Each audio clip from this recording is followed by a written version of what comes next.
very much for inviting me to this conference. I'm particularly pleased to be here because of hearing so much about it over many years through the European Social Network and my good friend Lars Göran Jönsson here. So thank you for inviting me. I hope you will understand my English with my Scottish accent, and I will try very hard to speak slowly and pronounce clearly. So let me begin by telling you a bit about the background to my inquiry.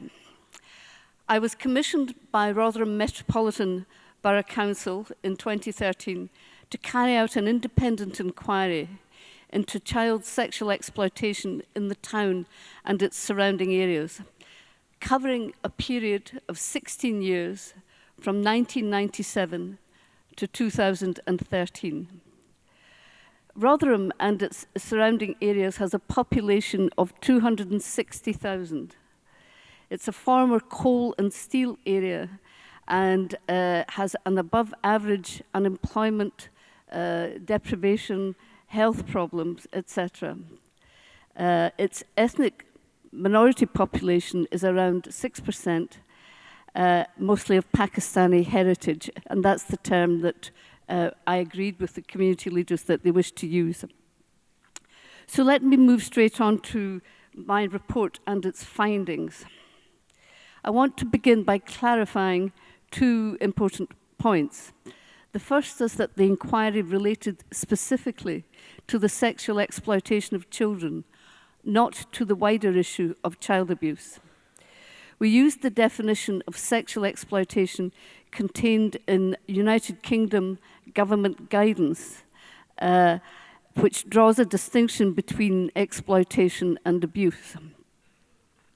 Sexual exploitation of children has particular characteristics within our definition. These are the commercialization of sex with children, selling, exchanging, and trafficking them to others for sexual purposes through violence, coercion, abduction, and intimidation. Children are enticed either in person or via the internet by gifts, drugs, alcohol, money, or simply by protestations of love. Perpetrators target vulnerable children, many of whom are already of concern to their school or to social services. My inquiry was very unusual in being a historic inquiry into child sexual exploitation in one town over some 16 years. Most other inquiries focus solely on current events or on events surrounding particular cases. No one knows the true extent of child sexual exploitation in any community. Myself and two colleagues read very many files, reports, and minutes. We interviewed councillors, officials, police, and others who were in post at the time and across the period covered by the inquiry. We talked to voluntary organisations and groups of young people, some of whom were victims. And we sought the views of people in the Pakistani heritage community. We also talked to parents and read letters from them over many years describing what their children were going through and how they were so desperately seeking help, which so often was not made available to them. Our conservative estimate was that at least 1,400 individual children in Rotherham were victims of sexual exploitation over the 16 years. And by victims, I am not talking about children who were at risk of sexual exploitation or who were friendly with victims or who moved in the same circle. The 1,400 victims were those who had actually experienced sexual exploitation as I have just defined it. We also found that 1/3 of them were already known to services on account of neglect or child protection. To begin with, in the inquiry, I was given a list of 980 children who were known over that period, specifically for reasons of sexual exploitation. And from there, we built up the numbers to at least 1,400, taking account of a number of other sources of material and referrals, particularly from the Youth Project, which offered so much support in the early years. It is hard to describe the appalling nature of the abuse the child victims suffered. They were raped by multiple perpetrators. They were trafficked to other towns and cities in the north of England. They were abducted, beaten, and intimidated. There were examples of children being doused with petrol and threatened with being set alight. And this was not one isolated example. This occurred in several of the files that we read. They were threatened with guns. They were made to witness brutally violent rapes and threatened they would be next if they told anyone. Girls as young as 11 were raped by large numbers of male perpetrators. The detail of this information and 16 pen pictures of exploited children were included in my report, and they were all taken from official records, files, and minutes. We could have described many other children whose experiences were just as awful. Evidence of sexual exploitation of children in Rotherham emerged in the middle to late 90s, particularly from children's homes. A council youth service called Risky Business made the evidence known to the police and social services, not least by referring young people who needed the help which only the statutory agencies could provide. In most cases, especially in the early days, the evidence was disbelieved, suppressed, or ignored. In the early to mid-2000s, sexual exploitation seemed to have little priority in either service, either the police or social services. Child victims were often blamed for what had happened to them, while no action was taken on the perpetrators.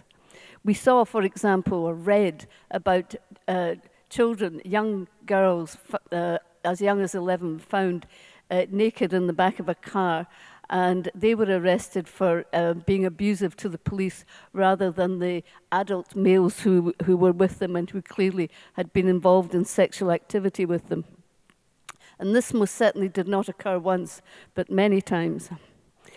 It did not seem to occur to many of those involved that any kind of sexual activity with a child was a crime meriting investigation and prosecution. In one chapter, we set out the findings of 3 reports which described the nature and growing extent of sexual exploitation in Rotherham in the early 2000s. The reports were submitted to the police and social services and were ignored. In one case, the author was suspended from her work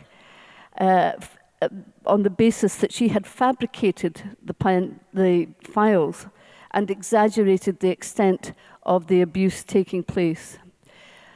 This was proved to be unfounded, but 14 years later, when we cross-checked these files, her reports were absolutely accurate.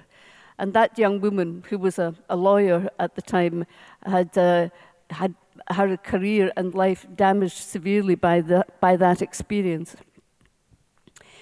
In late 2004 and early 2005, the Risky Business Youth Project evidence was given to counsellors and senior officials in a series of seminars.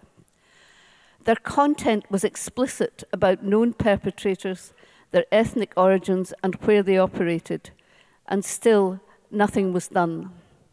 The leader of the council, the most senior political person in the council, chaired a group to address the problem, but it seems to have run into the sand with no record of its work, except 1 minute.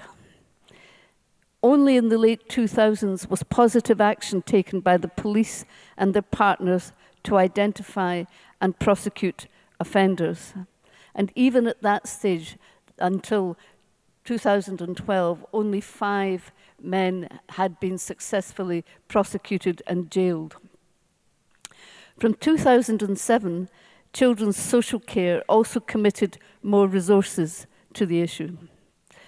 The abuse, of course, continues to this day, with over 120 cases being held at the time that my report was concluded and known to the police and social services in the council area. The police received 157 reports concerning child sexual exploitation in the single year of 2013. And our report makes it clear that in recent years many improvements were made in all services. Although it was recognised that further progress needs to be made, the protection of children was more secure than it had been in the earlier years. My report was clear that almost all of the perpetrators were identified by their victims as being of Pakistani heritage. This was not our conclusion, this was the evidence from the files. And whilst ethnic issues were a source of some apprehension to some officials, I found no evidence that they influenced decisions in individual cases. However, what was important was that there was a widespread perception that senior people in the council and the police wanted to play down the ethnic dimensions, and frontline staff were confused about what they were supposed to say and do, and how to describe the problem that they were encountering on a daily basis, for fear of being thought racist. There was no evidence that the council or the police tackled the issue openly and honestly with the community groups and the leadership of the ethnic minority communities. And one of the real problems with this, of course, was that the traditional means of communication with these groups were through imams and community leaders such as elected members who were all male.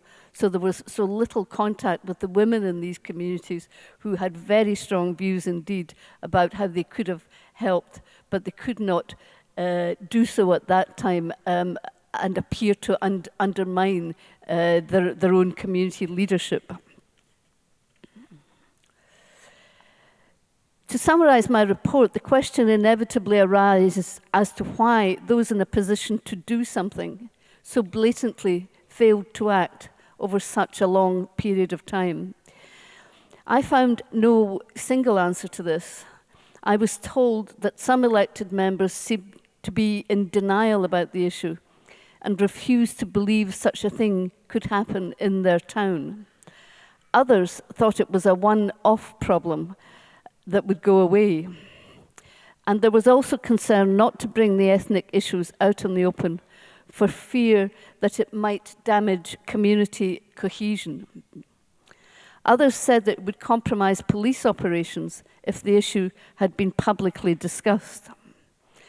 Amongst senior social services officers, a number of reasons were cited for the failure to address the seriousness and scale of the problem.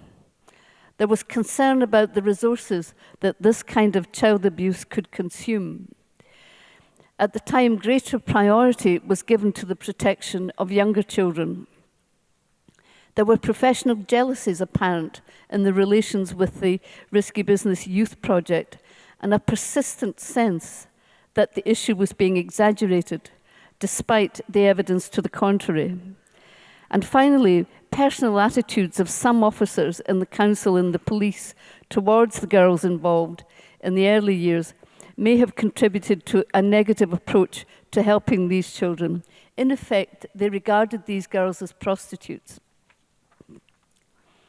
If all of the authorities involved, officers and members, had been less concerned with their own agendas and prejudices and kept their focus on the children's welfare, some of these children might not have suffered the abuse and brutality we read about and heard about. I also concluded that the formal systems of scrutiny and challenge of the Council and the Child Protection Board were seriously lacking over several years. And had these functions been exercised properly at the time, there would have been champions in the Council and in the Child Protection Board speaking up for these abused children. One of the saddest aspects of this inquiry was the ruin of these young people's lives. By the age of 15 or 16, they were discarded by their perpetrators and left to come to terms with their experience, almost all without long-term help and support. Many became addicted to drink and drugs, which they had been exposed to as part of the grooming process to bring them into exploitation. And they resorted to self-harm and occasional suicide attempts driven by self-loathing and guilt. And the findings of my report came too late for them.